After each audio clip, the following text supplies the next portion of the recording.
What up, what up, what up, what up to another edition of Moment with the Messiah. You already know who it is, baby. Honest assholes, you already know what it is. Shout out to the crew, shout out to the team, everybody that's been holding us down.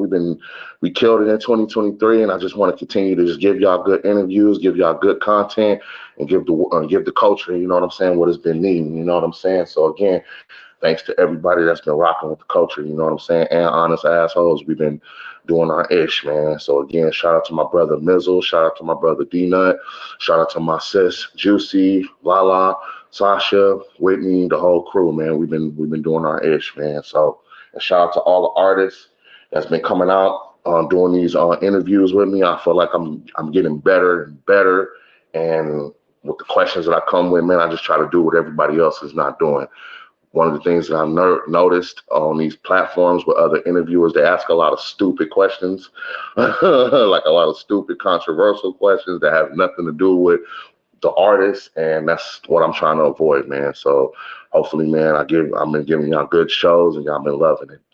Tonight's episode is dope, man. I like giving flowers to new artists when they come on. Shout out to my guy Monster Yo, who put this together, man. My guest tonight, represent Long Beach, California. My guy, H.O.B.O. What's the deal, Brody? Oh man, sucker free mode, man. That's all sucker free mode. Hey man, that's the best way. I tell people all the time, man, I'm a big man on a sucker free diet. So that's the best thing right there. You feel me? Indeed. Gotta keep that sucker repellent on. Gotta keep that sucker repellent on. Oh God, bro. Oh God, man. And again, I want to thank you again for coming out. I know we were supposed to link up last week, you know, but all the holidays going on. But you know, we set a date, we put it together, and here we are, bro. And that's another thing I'm fighting against, man. When they say, I hate this stereotype narrative that black people can't stick together or come together and do business. You know what I'm saying? And I feel like that's the biggest load of horse ish, and I'm living proof of that because every artist I've been talking to, well, majority of my artists has been black, and the connection I've built with them has been excellent. So shout out to all the black people in the world that's fighting against that and coming together, man, and just making greatness because we are great. Indeed, indeed. You know what I'm saying? So first question, let's get up in this thing, man, because it's the moment of the Messiah. This is your moment, bro. The first question I want to ask you, bro, and I read what you told me, but you know there might be some people in the world that don't know. But how did you come up with a dope name like H.O.B.O? And I can really tell when you broke it down, like you really put a lot into it. And that's what just made it so dope. For those that don't know you, bro, let the world know, like, how did you come up with that dope name and what does it stand for? Hobo. Hobo. It was originally Hobo the Ghetto Bastard because I was a traveling man, because hobo means traveler.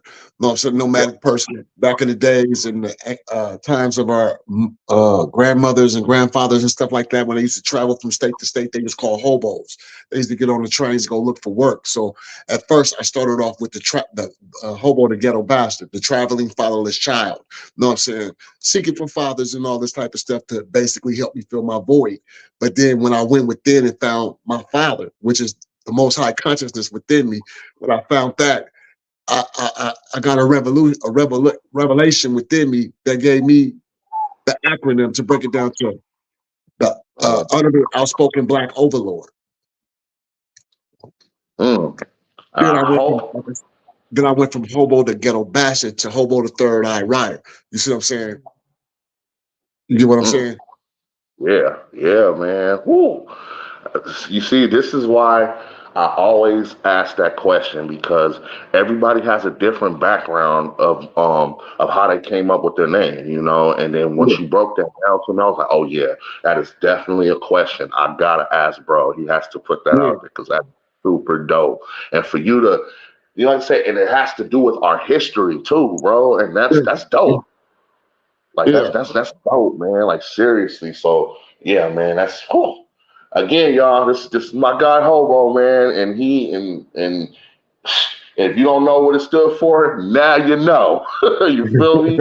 That's what it is, bro. Yeah, So I used to get yeah, accused about it a lot, bomb, transient, and all that type of stuff. But like I said, when I had the revolution, it kicked in like whoop, and it just illuminated me. It took me to a whole different extreme, and I started seeking knowledge from within and said, "Fuck the outside knowledge," because it has nothing to do with bettering me. So that inner knowledge, which comes from the inner working tools, which is, you know what I'm saying, peace, oneness, critical thinking, and emotional control. When I tapped into those ancient secrets, I was like on a whole different change. You see what I'm saying? A whole different mission. I started maturing, which is becoming godly, instead of staying immature, which is satanic. You get what I'm saying? yeah, man. So it sounds like from what you, like, excuse me, from what I'm getting, bro, it sounds like you found out what you didn't know about yourself, but you found out a whole lot more about yourself with that as Yeah. well. I found my true self. I found my true Exactly. self, which is not the avatar. My body, which is the avatar, is not me. It's just a vessel that I use to basically give people what I'm thinking, which is what I am. Thoughts, which is consciousness. What I'm aware of is what I act out through the body. So basically, like I tell people, your thoughts, or should I say your mind, which is a collection of thoughts, is nothing but a programming that you feed to the brain. The brain feeds it to the body because the brain controls the body, right? Yeah. So, so, Yeah. so I created my own programming. I stopped being programmed by others and went within and utilized my inner me to create my own programming for my avatar. If you understand what I'm Ooh. saying. Bro, I understand exactly what you're saying. It's just the way that you're putting it, bro. I'm overwhelmed because it's like a lot of people, and I come from an era where a lot of rap artists put a lot of meaning behind their names. It wasn't just no little this or young this or little or Yeah, whatever. You know, it yeah. was a representation of them, bro. And man, you just put out a whole analogy, bro. Like, damn, and it's deep, and it's like, and it's facts too, because the thing about it, bro, and I know we only what a few minutes into the conversation, but it's just the simple fact that for you to take time out and to put your all and everything and then study behind it, bro, that's dope, bro. Like, I salute you, King. Like, that's dope, man. Like, seriously. I appreciate that. No doubt, bro. So I love. My next question I want to ask you. I read in your profile that you sent me that by you being a rap artist and a vocalist. Um, so the question I want to ask you: which one do you feel? Which one do you like being better? Which one do you like the most, or do you love them equally? Because you know you got some people that are rappers and producers, and they can sing and rap, and they may have a passion for the other one more than they have than the others. So that's why I want to ask you, like, do you love being a vocalist and a rapper equally, or do you love being a rapper more? Or do you love being a vocalist more? I'm not like a Usher singer. I'm a crooner like Nate Dogg, you could say. You get what I'm saying? So I like when I mash them both together and create the duality of two and form them into one. You get what I'm saying? Because I'm in love with both of them. It's like having two bomb ass women's. You know what I'm saying? Mm-hmm. Two bomb ass women's that stay in the same house with you. You gotta get shit. You gotta give them equal love. Yeah. Mm. Man, man, and like I said, man, I literally just came up with the last few of these questions within the past hour, but I made sure, like when I woke up, because that was the thing that I was lacking. I was like, man, I gotta hit bro. I gotta come with some questions. I want this to be a dope interview because everything that you sent me, like I like that first paragraph, like that first page of your whole bio of who you are, I was like, okay, this is gonna have to be an interesting interview. We both from Cali, and I ain't gonna let my big homie Monster down because he recommended me to you. So I Yeah, was like, so I'm gonna make sure I come with some dope ones, bro. And like I said, we yeah. only two questions in, bro, and you killing it, fam. Like just for the simple fact that you put it out, like it's basically like two bomb ass women that you just loving on. You can't get rid of either or. So I'm gonna just love on both of y'all. You feel me? Yeah, yeah, you Yeah. got to, especially if I forgot what is it called uh uh when you have two women staying in the house with one man. What is that relationship called? I think if I'm not mistaken, I might get backlash for it, but I think it's like a poly. a poly relationship or something. Something like that. Something like that. But if you notice, the relationship is shared equally. It's not I like this woman more than I like this woman. He loves both of those women the same. You see what I'm saying? Mhm. Both of those women's the same amount of time. They both sleep in the bed with him. They both get pounded by him. They both get impregnated by him. Unless one can't get impregnated, but they still treat each other with utmost respect. And that's the same thing with both styles that I have. You see what I'm saying? I treated with both up with the utmost respect. I also got into mixing and engineering. It's like I tell people, if I'm nothing but a collection of thoughts, hold up. All I do is sit down and create and fix my programming. Let me add mixing and mastering to my thoughts. Let me add crooning to the fullest to my thoughts. Let me add video editing into my thoughts, because the things you do repetitively, you become good at, right? Yes. And Yes. everything starts with a thought, right? Facts. That you speak on, right? Yes, indeedy. That vibrate into your heart, right? Oh yeah. That create emotions that make you want to act it out, right? Mm-hmm. Actually, yes. I'm So, so, spikes. so everybody talking about my life this, I can't do this. It's because of your collection of thoughts that you have developed, and you put I can't do it in there. You see what I'm saying? When you put that I can't in anything, it's basically a virus that you're storing on your hard drive, which is your subconscious. So now your subconscious has a virus that's that's shutting down your computer. That's shutting down your avatar. You are not able to achieve what you want to achieve because you put a virus on your hard drive, which is your subconscious, that you made your subconscious aware of through your collection of thoughts, right or wrong. Right. Oh. Everybody can be what the fuck they want to be in the world, bro. We can be who the fuck we want to be in the world. It's all about the collections of thoughts that we feed to our hard drive, our subconscious, that goes into our brain and create thoughts. Know what I'm saying? That creates, know what I'm saying, the actions in our life, the cause and effects in our life. Because to every cause there is an effect, right? Mm-hmm. If I come on here cussing you out, treating you like shit, your effect gonna be what? Man, my reply. Exactly. Nowadays, man. Yeah. Cause Yeah. and effect. The law of causation. It's called divine justice in our ancient ancestor time. Divine justice, because God does not punish, reward, or judge nobody. It is due to the causes you create that create the actions in your life. Right or wrong? Man. And speaking from a lot of my situations, you are definitely right, bro. 'Cause you got me over here thinking, like, maybe this is the reason why I lacked it. I put a virus into. Well, damn. Damn, bro. That's what. Hey, man, I'm gonna take a puff, another puff of my guy H.O.B.O, bro. Dropping that shit, bro. Damn, bro. I'm not even gonna, nigga, no cap, bro. I'm not even gonna lie to you, bro. You really got me over here thinking, and then I'm thinking about my certain situation I went through, but I'm also thinking about about another topic for my show. Like, wait a minute. And that doesn't get, and like I said, that doesn't get talked about, bro. Okay, it's always about lack of confidence, but let's get into the deep. Let's get deeper than just having lack of confidence. Let's get into, like, why do you have that lack of confidence? It's the psychological, it's the psychological makeup.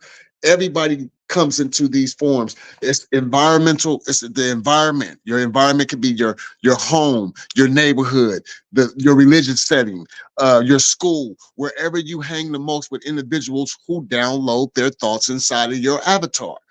Get it? They download their thoughts inside of your avatar. So you sitting around people watching them do shit, and guess what your first movie theater do? Your first TV do, which is your imagination. It sits there and collect those memories. Now they playing back and forth in your head, right or wrong. Right or wrong. So now you're seeing these images over and over inside your movie theater. You know what I'm saying? Within your head, you know what I'm saying? Your imagination, which is your programming, which is part of your programming. Your imagination programs you, affirmations program you, and acceptance programs your energy and matter, or should I say your spirit, which is your characteristics and feelings to do things that it does. Know what I'm saying? How you think kids become homosexuals? How you think kids become drug addicts? How you think kids become killers? How you think kids become the things Christians, Muslims, Hebrews, and all this? Because of people downloading information into their hard drive, subconscious, and programming them to act out what they want them to do. Those what you call straight puppets. Those are man-made puppets. Motherfuckers that's made by somebody else and ain't thinking for themselves. Right or wrong? Damn. Right or wrong? Bro, oh my gosh, man. Damn, man. Shit, man. If that's the, I mean, you're obviously right, but if that's the case, bro, I got a lot of deprogramming. I got a lot of viruses. I got a lot of viruses that I don't even know I have. Yeah. What did you do to your computer when it got a virus? You deprogram it, right? I mean, Yes. You defragment it, right? So what is defragmented in your subconscious? You get rid of those thoughts and replace them with something else, with other thoughts that you practice repetitively, so you can override the viruses. Because whatever you think, you become through repetitive motion of it, through repetitively doing it over and over. A motherfucker ain't gonna work out unless they do it like 21 days straight. That's when it's gonna kick in. They have programmed themselves and set themselves into a workout set. Anything you do for 21 days or more becomes part of your everyday movement, right or wrong? Right or wrong? Righteous. Oh my God, bro. It's all. So yeah, when I learned that, bro, when I learned, like, hold up, I'm basically a spiritual whore. I'm basically somebody's spiritual whore, meaning I'm allowing somebody else to pimp my cat. Matter of fact, I'm gonna break it down so cold. Have you ever seen the movie The Mac? Yeah, well, Max Julian and Richard Pryor. Yeah. Did you see when the pimp told him in the bar the key to a hoe's body is what? It's been a while, bro. I can't even hold you. Her mind. You get the hoe's mind, you control her body. Why you think he was sitting them up in that fucking thing, showing them those movie theaters and standing in their ear? He had them in the in-home movie theater, showing them all these images and stuff to get in their heads to control them, right?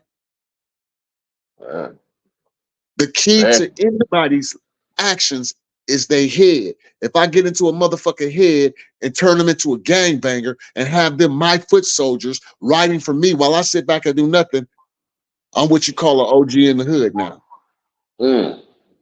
Right or wrong? Talk it. Right or wrong now? Oh, right or wrong? Man. Bro is out here dropping motherfucking atomic bombs, fucking Pearl Harbor bombs. Like, nigga, what? and here's the thing about me, bro. Like, I'm so into psychology and history. So the vibe that I'm getting from you, bro, I'm like, that's why I'm over here just like, damn, what? This nigga is on some shit. And it's like, I'm not gonna sit here and just not listen or not put some of my situations into what you're saying, because a lot of the situations I've been through or I'm currently in, it's very similar to what you're saying, bro. It's like I got a lot of computer viruses in my head. I need to defragment. Yeah, because I had called once and yo, because I had read the Emerald Tablets, and it nothing fucked my head up no more. I done read a lot of books, man. I done read the Metaphysical Bible Dictionary. I done read the Emerald Tablets. I done read the Hermetic documents. I done read the the laws of the universe. I done read Mayat, the 11 laws of God. And then when you go back and read the Quran and the Bible after reading these books, you will understand that religion, science, and philosophy all and only is dealing with psychology of the mind. trying to get individuals to go from an immature, which is evil. If you look at the word immature, look it up. It means not ripe, not good, bad. And bad is evil, right? So if you got an immature ass grown motherfucker running around here, the evil person, right? so once you put it all together, like goddamn, all these things is basically lining up with psychology of the mind to basically get individuals to grow the fuck up and think instead of be reactors. And then when I learned that, I was like, Monster, yo, man, you know, I just read these books and I just came to a final conclusion that this is all psychology. All this shit is psychology, my nigga. It's just psychology. Everything is psychology because guess what? The universe is mental. And our true self is consciousness. So all we really are is mental.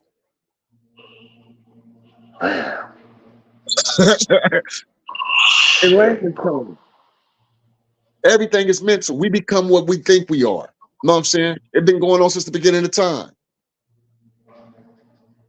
We become what we think we are. Ancient people just figured out how to utilize it to make us better civilized people. Civilized. But then you had those that took it and used it for world domination to make everybody else become bitches and hoes of them while they be the one that's illuminated and free from all the closet.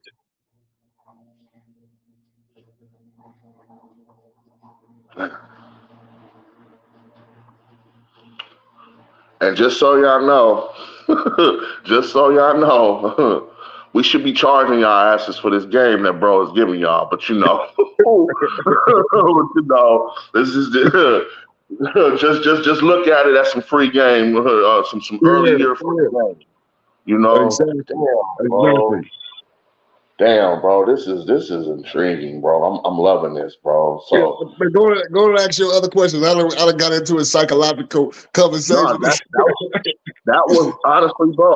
Honest to God, bro. Like for you to express and tell, like to give me that, and I'm still looking at the question, like, bro,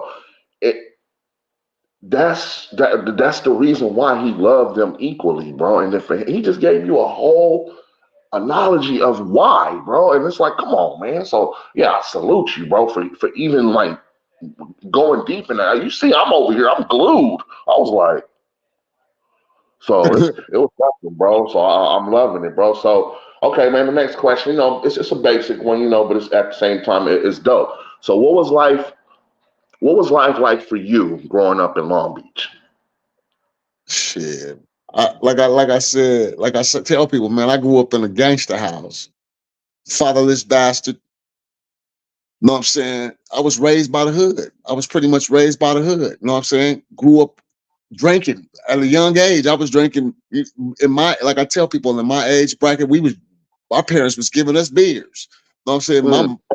My uncle and my cousin was giving me beer and blowing weed in my face just to see me flip around. So the shit I grew up with was psycho shit. I grew up in a psycho environment to the point where I thought it was okay to beat a nigga head on the concrete and talk bad about a motherfucker. Then you growing up without a father in the house and you just got your mother. So now you throwing all that shit like a woman. You got these woman tendencies, and a lot of motherfuckers ain't gonna tell you this, bro. They ain't gonna tell you the truth. I had my mama ways. I had the ways of a woman. I didn't have the ways of a man, bro. I grew up, I was raised by my mama. So I had the attitude of a woman, talking loud, gossiping like a woman, starting shit, treating niggas bad like a woman treating nigga bad. It was just the psyche that I grew up on. And then when I start transmutating after going out and experiencing the do's and don't with my gangster uncles that was socking the shit out of me, like, that's whole shit, that's bitch shit, stop doing that dumb shit. then going from that perspective, know what I'm saying, to out there in the streets trying to teach the youth don't do certain things, to into the Black African art studies, to running with the Hebrew Israelites, to running with all these different other sections and creating my own groups and rap battles and all this type of stuff that helped me to basically shake those dry ass leaves from my tree. I shook all those old fucked up thoughts from my tree. And I didn't know what the fuck I was doing. I didn't know what the fuck I was doing. And then years later, I started reading heavy books. And I was like, hold up. So this is all, and whoop de whoop whoop. It's all what I think. Oh, this I was programmed. When you figure out that shit, you become awoke. Because now you take control of your life. You take control of yourself, which is what you're aware of. Know what I'm saying? And like I tell people, man, I done had to walk outside over niggas guts that just got killed. I done had to, know what I'm saying? I'm sitting here, know what I'm saying, can't come outside because my apartment building getting shot the fuck up every day.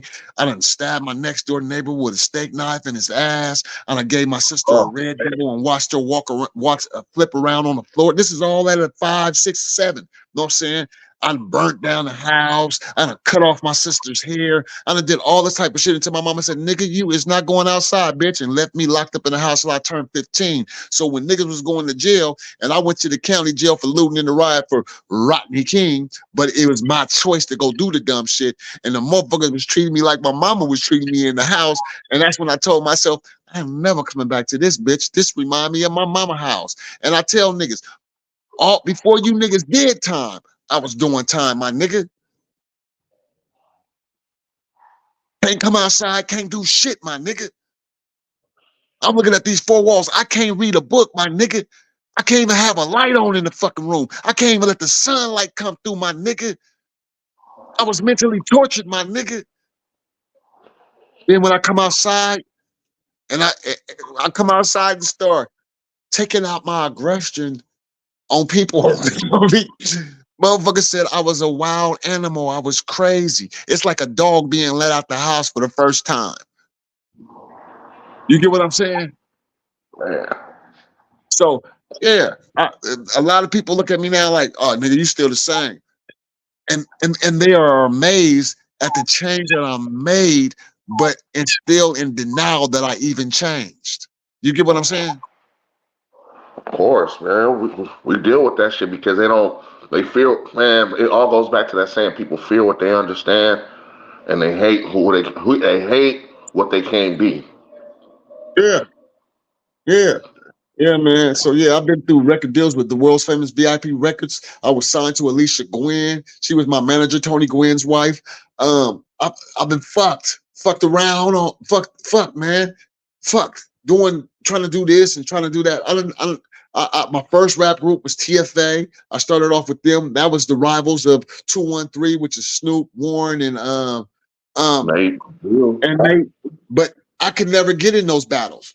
They would never allow me to get in those battles, so I never created a animosity towards them. I never really had no animosity. You know what I'm saying? I tell people, while the hood war was going on, I was able to walk the streets, and niggas knew what side I was from, but they respected me because I didn't get into bullshit.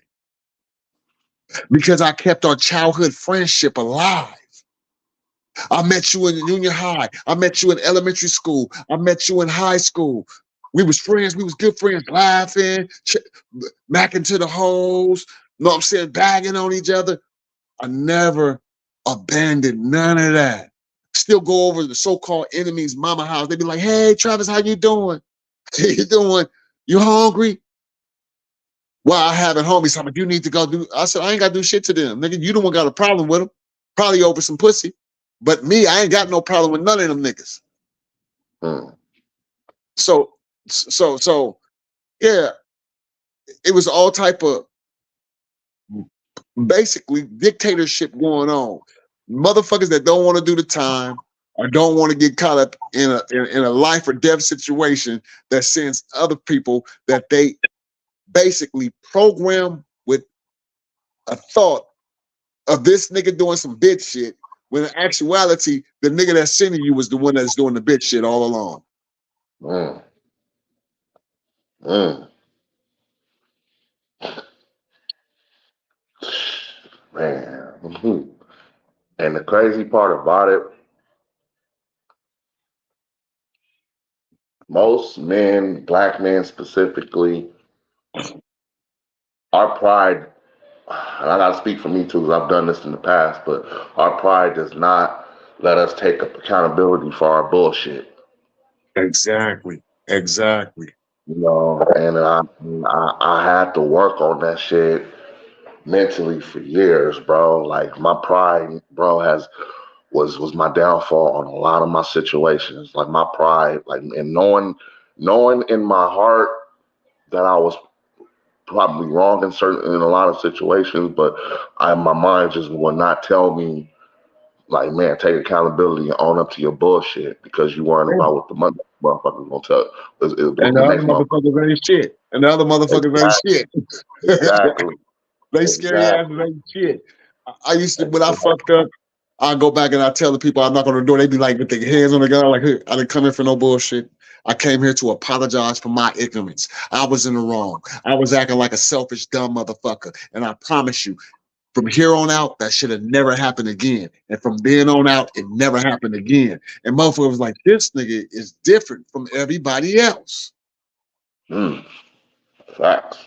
That's how you want it to be too, bro. I tell people ain't nothing wrong with being different. Ain't nothing wrong with being different from a lot of motherfuckers.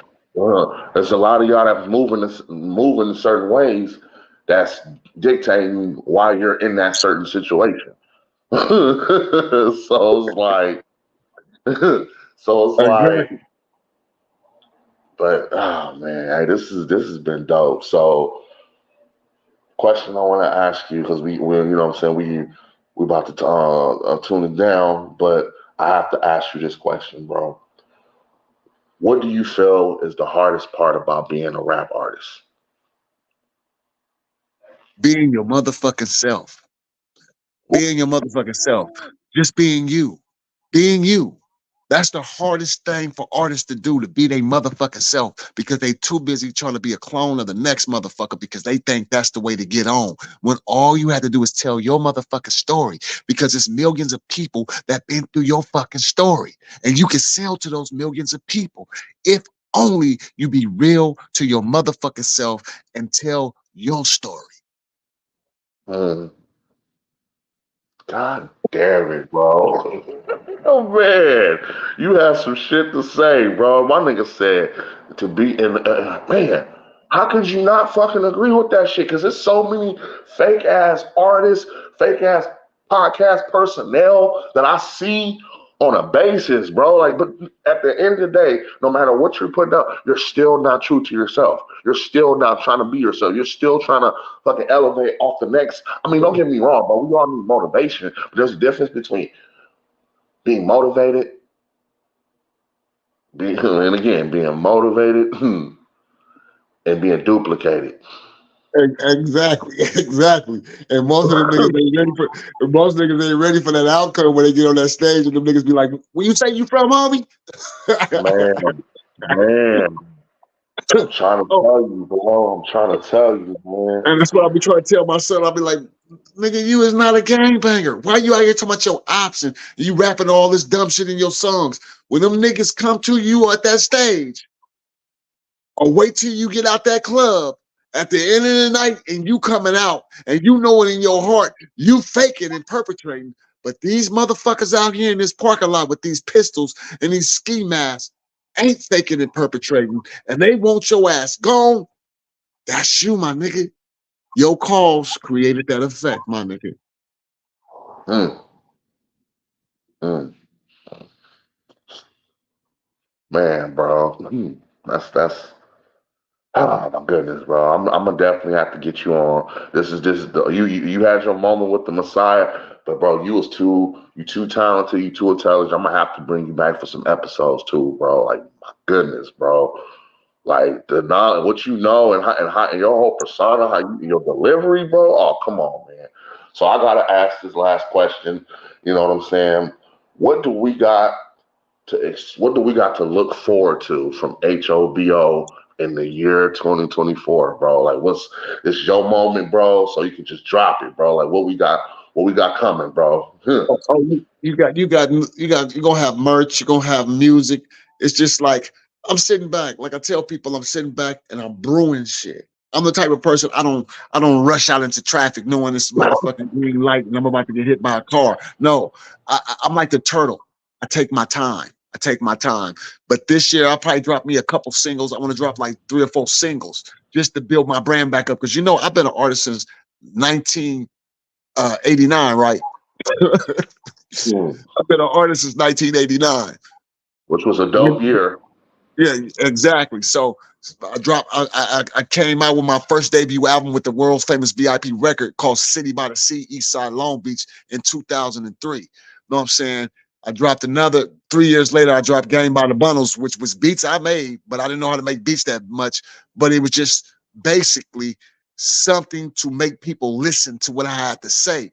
And then that's when the jerk movement came out. Because after those beats, I was like, hold up. Motherfuckers was laughing at these beats, but these niggas are making jerk beats off the beats that I made. They making jerk beats. So I'm like, you're a jerk. And they making like the same sound and shit that I got. So it's like, I'm looking like, what the fuck? I done set a trend. The little kids was loving it. Know what I'm saying? But then after that, 3 years later in 2009, I dropped Hobo, the Great Hip Hop Depression. After that in 2012, I want to say I dropped G-Funkologist. All these albums you can go get on Amazon, iTunes, on any. Just Google it. Hobo the Ghetto Bastard. That's the old me and Hobo. And just type in City by the Sea. Type in G-Funkologist. Type in the Great Hip Hop Depression with Hobo in front of it. Type in Hobo, Game by the Bundles. All these things will pop up and you will see it. You can go support those. Know what I'm saying? And be on the lookout. I got 30 fucking bangers, and it's telling you the motherfucking truth throughout the motherfucking songs I got. It's like I'm on a whole different vibrational level now, bro. It's like, just be aware. When I drop those singles, it's gonna be fucking niggas' heads up because you're gonna be able to relate to the shit that I'm talking about because I'm catering it to my life, which is a life that millions of motherfuckers live. And there you have it. Man. This has been one of the dopest moments with the Messiahs. Like, man, I'm only in 2024. That's just the crazy part about it. I'm just getting started. You feel me? I want to thank my bro, H.O.B.O, for coming out tonight, bro. Like, seriously, this has been dope, fam. You came on, did your shit. I got through my questions. You answered every single one of the motherfuckers accurately and amazing, bro. And I salute you for that, bro. Seriously, man. Again. So that being said, live streaming Monday, 7 p.m. I believe, what's the date? 8 p.m. I'm sorry, again, 7 p.m. This Monday, live streaming on all platforms: Facebook, Twitter, YouTube, LinkedIn, Twitch, Instagram. Like, we are on all platforms. That's why the numbers is going up daily. And I'm just proud of this, man. And with guests like you coming out and just letting the world know who you are and what you stand for and what you got coming. And by me using my platform, this is how can I not have it no other way, bro? Like, seriously, again, man. So I gotta salute my Black people in the world that's coming together and realizing who the fuck we are and what we can do when we come together. And then you just gonna get more and more of it. I promise you that. As long as blood is pumping in my motherfucking veins and heart, I'm gonna do my part, and that's all it is, baby. It's the moment with the Messiah. Again, thank you again, Hobo. I got one more thing to say before we leave. I got one more thing to say. Free Monster Yo. Free my bro, Monster Yo, in a real motherfucking way. Free my bro, Monster Yo. Again, free Monster Yo, the big homie. Salute, bro. We out here. Moment with the Messiah. Let's get it, baby.